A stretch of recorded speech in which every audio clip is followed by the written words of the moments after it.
All right, everyone. Happy holidays. You're listening to KEMPIRERadio.com. We are so excited to speak to our next guest. First of all, you know we love talking to the people behind the scenes of some of our great music, TV shows, and all of that. And we have the great privilege and honor of speaking to one of the great executive producers behind some of your favorite series like The Real Housewives of Atlanta and most recently Hollywood Divas.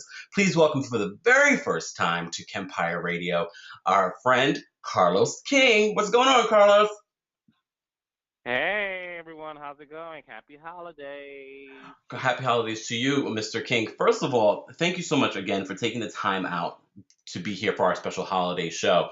But there's so much going on in your world and in the reality world. I mean, you've produced, I just mentioned The Real Housewives of Atlanta and, of course, Hollywood Divas, but you've done Mhm. so many other things before that that were hits, like Love and Hip Hop Atlanta. Can you, first of all, just tell Mhm. people how did you even delve into the world of reality?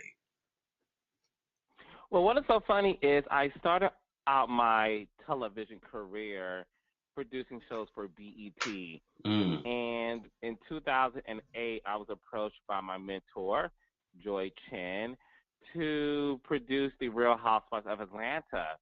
And at the time, I was on the rise at BET, producing all of these shows like Top 25 Countdown, 106 in Park, BET Style. So I felt like, okay, I'm really about to plant my seed in New York at BET. So hmm when the opportunity came to produce The Real Housewives of Atlanta, first of all, I was like, what is this show? What's it about? I'm confused, but I always wanted to get into reality mm, because I was such a fan of The Hills and Lagoon Beach and all of these shows. yeah. So, long story short, I decided to take a leap of faith and move to Atlanta for a short period of time to produce the show. And that's when I got hit with the reality bug. That's when I really knew that, you know what, this is something that I'm meant to do. And I've never looked back since then.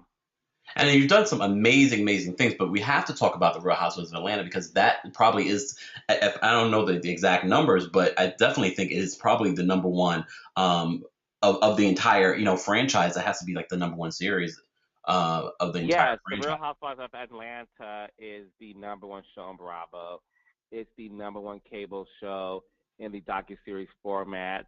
Wow. It's the number one cable show amongst households. So yes, The Real Housewives of Atlanta is number one all across the board. It's such a blessing. That's pretty big. That's a pretty big a thing, especially for reality TV, especially how reality TV has grown since the world of the real world when when reality TV was just being birthed. Right.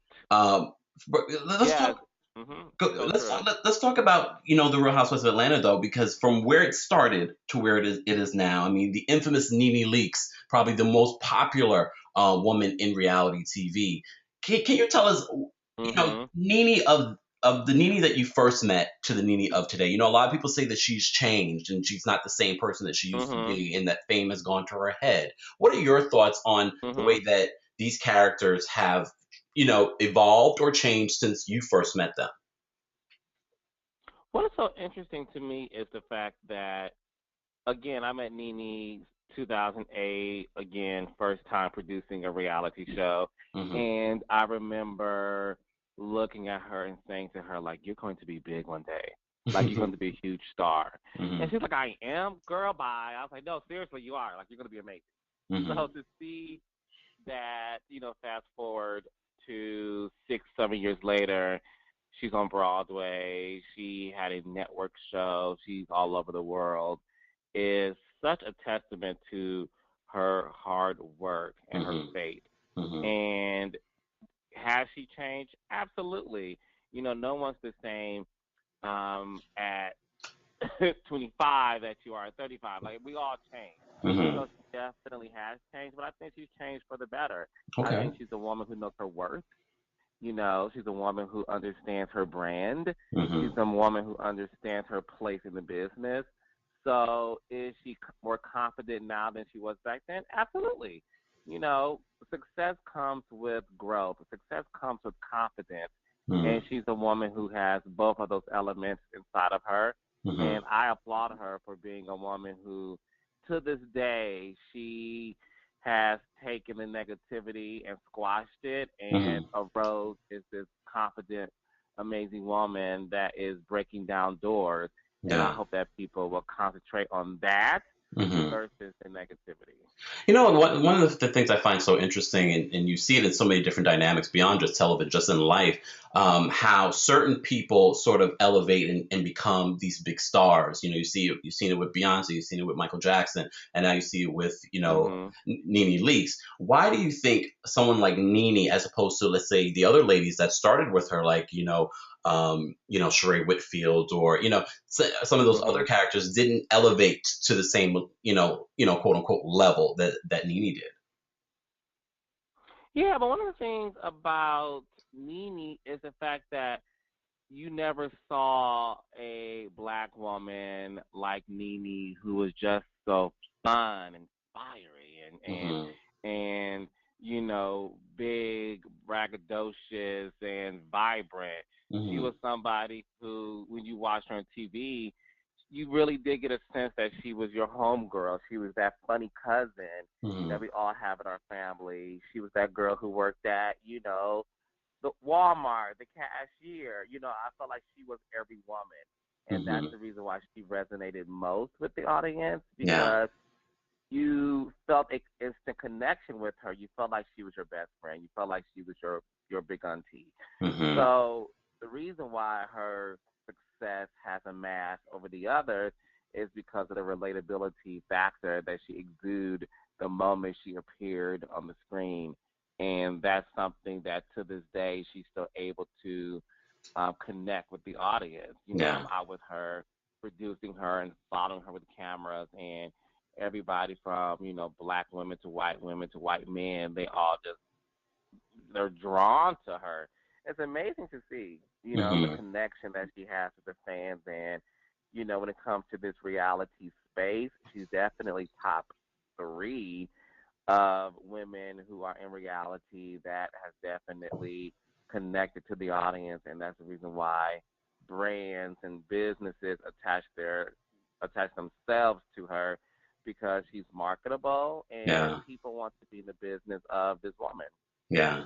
Since we're talking about Atlanta, if you guys just tuned in, we were with the executive producer of some of your favorite reality TV shows, including The Real Housewives of Atlanta and Hollywood Divas, Carlos King. Again, thank you so much for being here for our holiday special.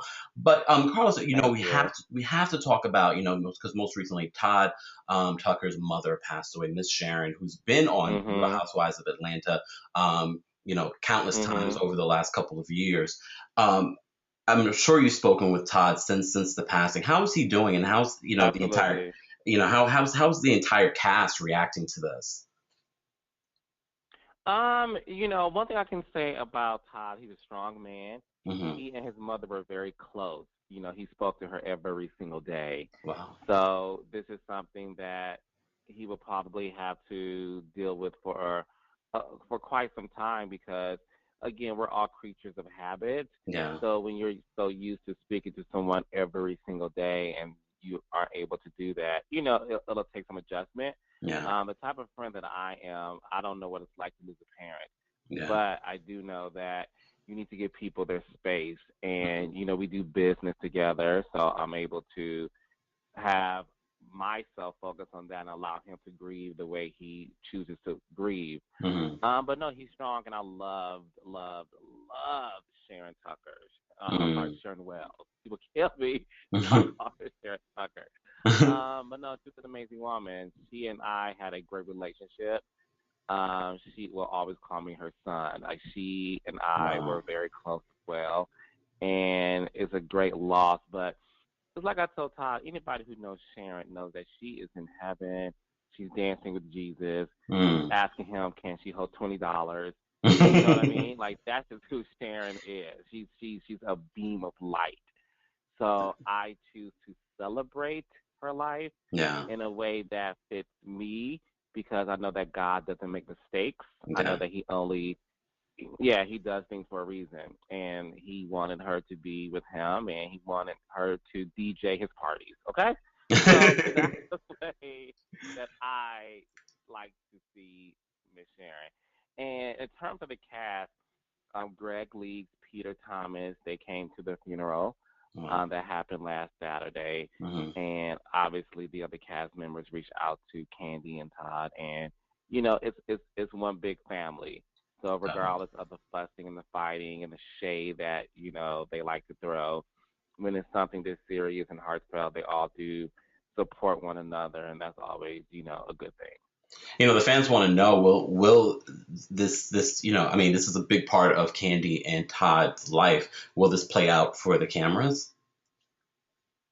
Well, it's too soon to answer that because it just happened. I think we're at a point to where we want to allow these parties to grieve and not really, bother them with the thought of capturing their emotion. Yeah. So at this point, all of that is up in the air. I really, really can't say too much, but I will just say bravo, True Entertainment, who produces the show, and everyone involved. We're allowing these people to grieve and not even thinking about the business of it. Yeah, yeah. It's speaking of Todd, you and Todd have collaborated together for this new show, which I love, Hollywood Divas. The spin-off of R&B Yay! I Divas. love Hollywood Divas. It's such a first of all, can you just tell us how did this come together? This project with you and Todd to put this, these actresses together.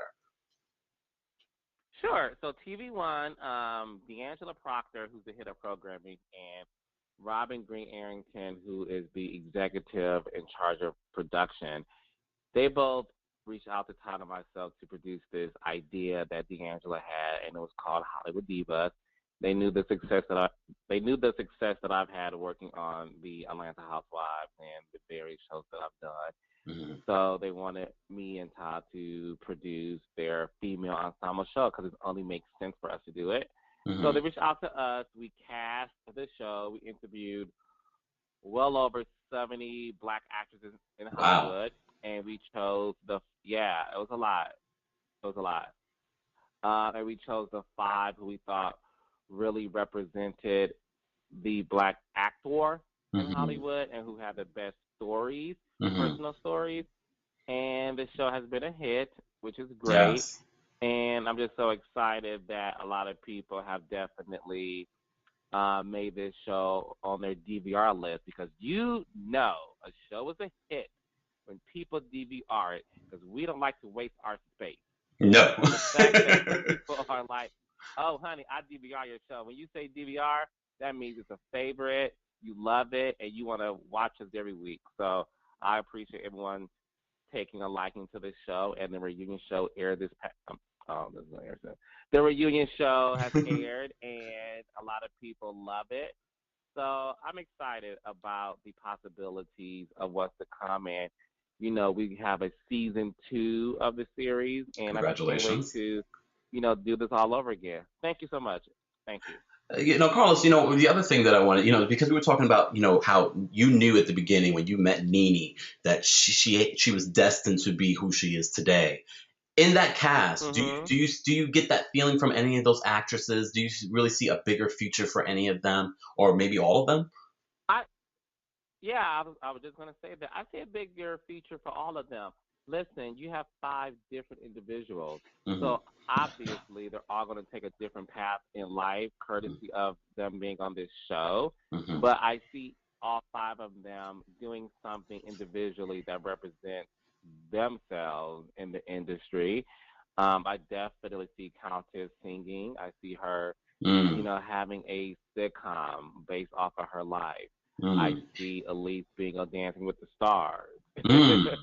I see, Golden, doing movies. She actually taped a Super Bowl commercial, which is amazing. I see Lisa producing a lot more behind the scenes. And I see Paula and Forrest really being that dynamic duo, that power couple that's doing great things in Hollywood. So I see a lot of different things for them, and I think season 2, you're going to see an extension of that as well.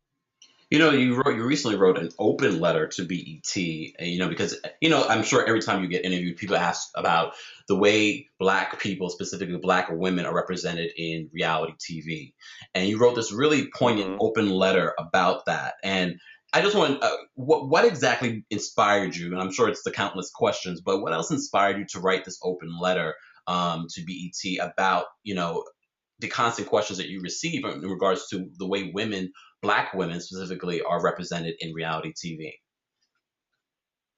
Yeah, well, BET.com approached me to do an open letter because, like you just said, I get asked that same question over and over again about the misrepresentation of Black women in Mm-hmm. reality television. So Mm-hmm. I wanted to just give my point of view in an open letter form so that I can address it one time and not talk about it again. Not, ever talk about it in life, but I feel like a lot of people will now.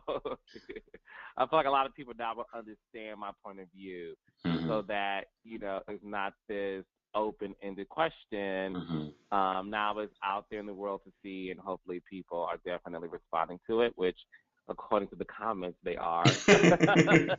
I like to read. I like to read a couple of lines from what you said because I thought it was really. It actually changed my viewpoint because I was one of those people that thought, like, are we really representing ourselves well in these reality television shows? Until I read your open letter, so it really did make an impact on me. You said in the open letter part, Oh, that's good. a little snippet that you said. You said, I don't agree that the Real Housewives of Atlanta, Love and Hip Hop, or any show that predominantly stars Black women is perpetuating any negative stereotypes. I think it's unfortunate that when it comes to this minority group of Black women, they are held to this image and standard of positivity and have to hold themselves in a certain light when the basis of being a reality star is being transparent and showing your imperfections, showing who you are as a woman, navigating through life and trying to survive like everyone else. I think it's so interesting that as it pertains to Black people, every single thing that we do, we have to make sure that we're representing everyone in our culture and are not allowed to represent ourselves or who we are as individuals. I thought that was so powerful. Thank you, and I mean that. I really do. And the point in me making that statement is because people really have to understand God created each and every one of us in His image, Mm, and that is something that I always believe. I am Carlos King. I'm not Oprah, Wendy Williams, or Andy Cohen. I'm Carlos King, and the only thing that I can do is live my life and represent myself, because when you hmm. represent yourself, you're representing God. Yeah. And I think it's unfortunate that we have to hold the weight of the community and the culture Mm, on our shoulders. It's not fair. Not one person in this world represents us. Barack Obama is the president of the United States, and I promise you, Kemp, I don't look at him and say, "You represent me." I'm proud of his achievement. I applaud that we as Americans have voted a African American president in office, and I think that's a mm, great achievement on its own. But it's an achievement for Barack Obama, mm, and it's not an achievement for Carlos King as an individual. It's an mm, achievement for the Black community because, yes, he, being who he is, represents the idea that, hey, Black people are able to do other things outside of being an athlete and an entertainer. So mm, he represents that. I do not believe he represents Black people, because he mm, doesn't, and no one does. There's not one person who does. Even when Malcolm X and Martin Luther King, fought for our rights, they fought for us to be equal, mm, meaning let's be equal to our white counterparts. Let's drink at the same water fountain. Let's share the same bathroom. Martin mm, Luther King message wasn't, hey, so you see what I'm doing? Do exactly what I do. Do you know mm. what I mean? It Yeah. wasn't that. He wanted equal rights for all of us. It was those things I just gave, those examples. He didn't say, well, I'm gonna walk down the street, boo, so follow me. It was, no, I want to march these millions of blocks to give a message that we all should be treated fairly. Definitely. And when you have other Black people putting Black people down, you're not treating us fairly. The people who are negative towards me and the fact that I produce a reality show about Black women who are individuals, you're not representing the message that Martin Luther King has preached. You're Mm, you're blaming a producer for doing his job. God forbid if I was a drug dealer dealing drugs to Black people. I'm providing opportunities. I'm pro- I'm providing jobs for Black people. But again, this world that we live in is fine. I like it. It is what it is. We live in a world where people like to focus on the negativity and not the positivity of reality, and it's unfair. But at the end of the day, the Real Housewives of Atlanta is not the number one show because 4 million white people watch it. So Mm. all those black folks who got something to say, what they do is they tune on every Sunday at 8 o'clock, and they give us ratings. Okay, so it's all good. And you guys just tuned in. It's, of course, our holiday special. We're here with executive producer Carlos King. He's produced some of your favorite shows, including The Real Housewives of Atlanta, Hollywood Divas.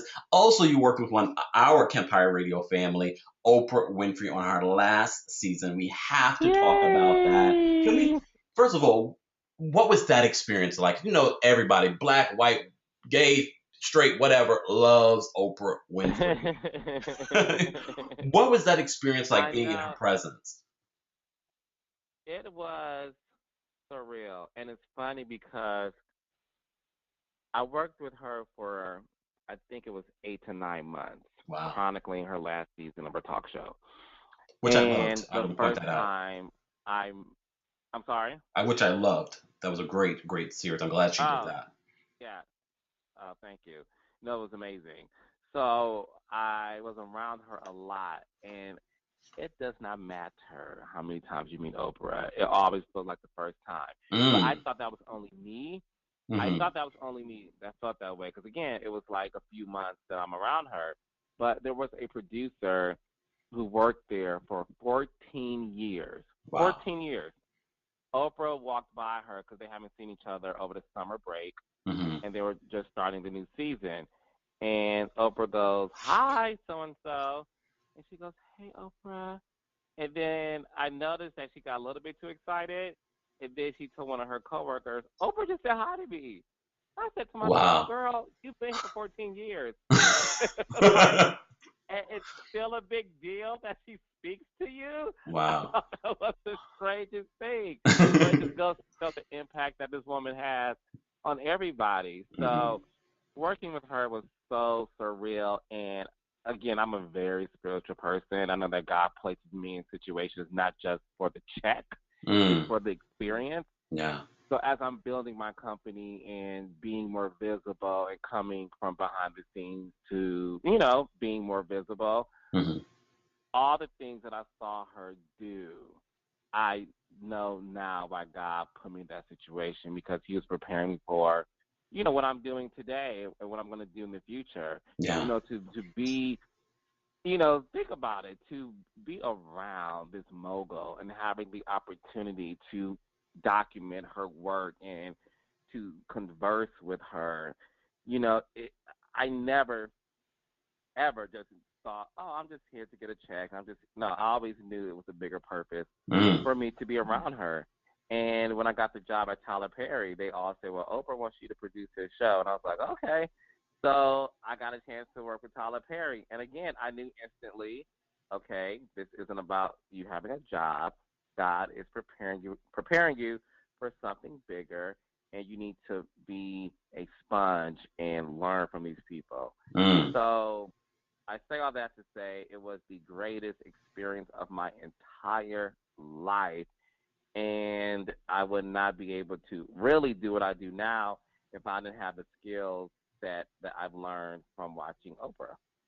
Well, and I'm sure everyone that's listening, because I've had the opportunity to interview Oprah, but you had the opportunity to see her work, and that's one of the things everyone's like, if you could interview Oprah again, what would you ask her? And it really would be, how does she maintain the team that she has? Because she has a great team of people.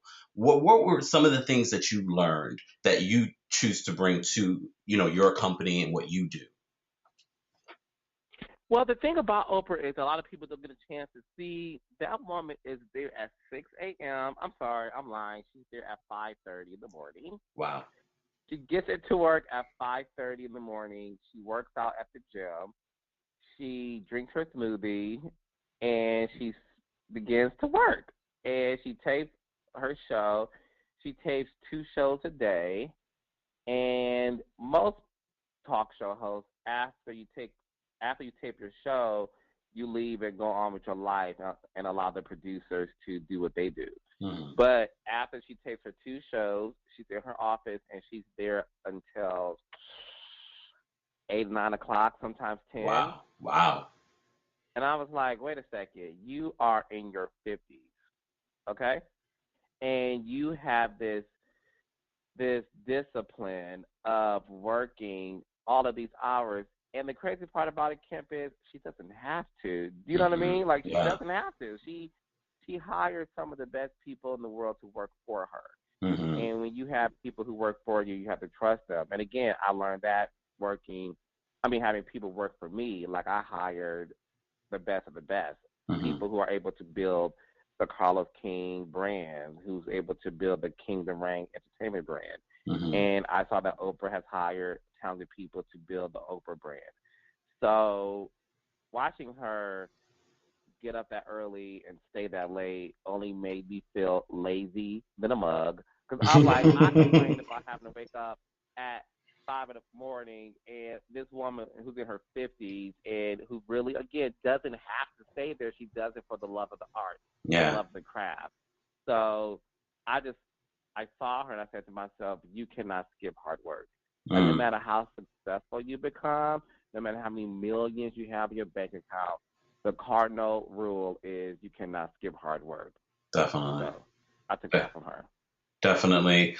Carlos King, first of all, thank you again for taking the time out to do this interview. But before we let you go, we have to ask you a little bit about other shows that you've worked on, including The Real Housewives of New Jersey. And with the recent, Teresa Giudice and Joe Giudice going to prison, what are your thoughts on that?